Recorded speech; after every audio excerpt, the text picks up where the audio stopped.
What happens if you get COVID-19 in 2025? Is it the same virus as before? Or something far more dangerous? Today, we're taking you on a journey inside the human body to see exactly how this virus attacks, how your immune system fights back, and what's changed since the early days of the pandemic. This is SARS-CoV-2, a coronavirus named for the crown-like spikes covering its surface. But these spikes aren't just decoration.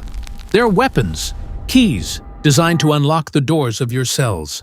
When the virus enters your body through droplets, from a cough, a sneeze, or even the air you breathe, it drifts into your nose, your throat, or your lungs, and then the attack begins. A viral spike locks into a receptor on your cell, like a key sliding into a lock. Once inside, the virus doesn't waste time. It hijacks your cell's ribosomes, tiny machines that normally build proteins to keep you alive. But now, they're forced to churn out viral proteins instead. Spikes, shells, genetic material.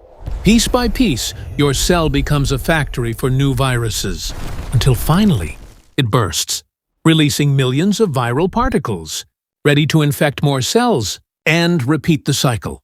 To see the real damage, we have to go deeper, into your lungs. Normally, each breath fills thousands of tiny air sacs, called alveoli. Here, oxygen flows into your blood, and carbon dioxide flows out. It's simple, efficient, life-giving. But when the virus spreads, the alveoli become inflamed.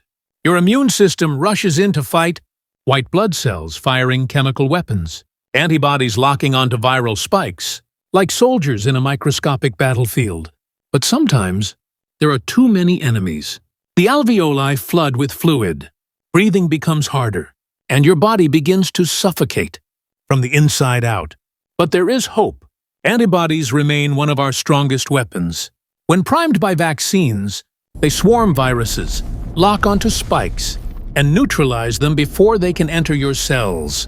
The immune system is learning, adapting, and with every breakthrough, humanity grows stronger in this battle.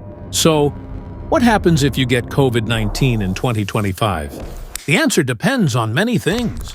Your age, your health, your immunity. For some, it might feel like a cold. For others, it could still be a deadly fight for survival. One thing is certain, the virus isn't gone. It's still evolving, still challenging us. And the real question is, are we ready?